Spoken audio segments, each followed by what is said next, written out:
BRS నేతల్లో వణుకు మొదలైంది. ఇది చలికాలంలో వచ్చే వణుకు కాదు, భయంతో కూడిన వణుకు.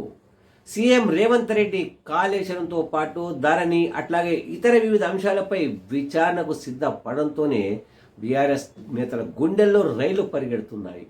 వాళ్ళ అనువనున వణుకు మొదలైంది. సో రేవంత్ రెడ్డి మొదటి నుంచి కూడా కాళేశ్వరం ప్రాజెక్టు విషయంలో అవినీతి అక్రమాలు చోటు చేసుకునే ఆరోపిస్తూ వచ్చారు.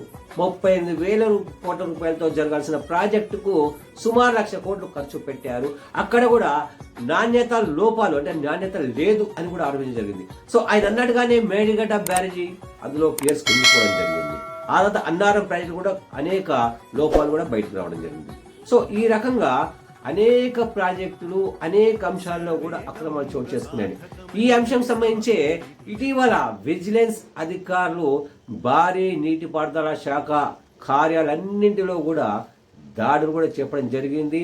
అక్కడ తనిఖీలు చేపట్టి కీలకమైన పత్రాలు కూడా స్వాధీనం చేసుకున్నారు. సో ఆల్రెడీ దీనికి సంబంధించి జ్యుడిషియల్ విచారణ ఎంక్వైరీ చేయిస్తామని కూడా రేవంత్ రెడ్డి చెప్పడం జరిగింది.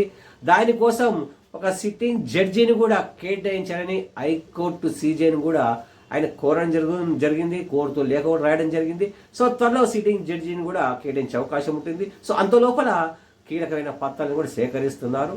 సో ఈ ప్రాజెక్టు పరిస్థితి ఏంటి, ఇక్కడ ఎంత అక్రమాలు జరిగాయి అనేది.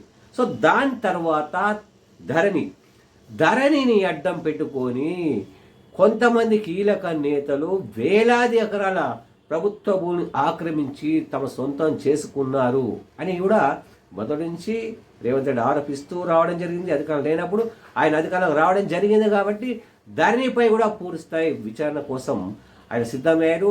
ఇప్పుడే ప్రస్తుతం దానికి సంబంధించి ఒక కమిటీని కూడా ఏర్పాటు చేయడం జరిగింది. ఆయన దాని విధి విధానం ఏ రకంగా ఉండాలి, దాన్ని ఏ రకంగా మార్చాలి అని. సో ఈ ధరణి అట్లాగే కాళేశ్వరం ఈ రెండు కీలకమైన ప్రాజెక్టు. ఈ రెండు అంశాల్లో కనుక అవినీతి కనుక తేలితే కీలకమైన నేతలందరూ కూడా జైలుకుపోవడం ఖాయం. సో వీటితో పాటు ఇంకా చాలా అంశాలున్నాయి. ఔటర్ రింగ్ రోడ్ పక్కన కీలకమైన వందలాది ఎకరాలను కూడా కబ్జా చేయడం జరిగిందని 59 జీవోతో అడ్డం పెట్టుకొని కొన్ని కీలకమైన భూముల్ని కూడా సొంతం చేసుకొని అమ్ముకోవడం జరిగింది కొంతమంది అని కూడా. అట్లాగే ఇంకా చాలా అంశాలు కూడా ఉన్నాయి. ప్రభుత్వ ఉద్యోగాల్లో కూడా ఆ బీఆర్ఎస్ నాయకులు బంధువులు కావచ్చు, వాళ్ళ కుటుంబీకులు కావచ్చు, అక్రమంగా వాళ్ళ ఉద్యోగాలు పొందడం జరిగిందని.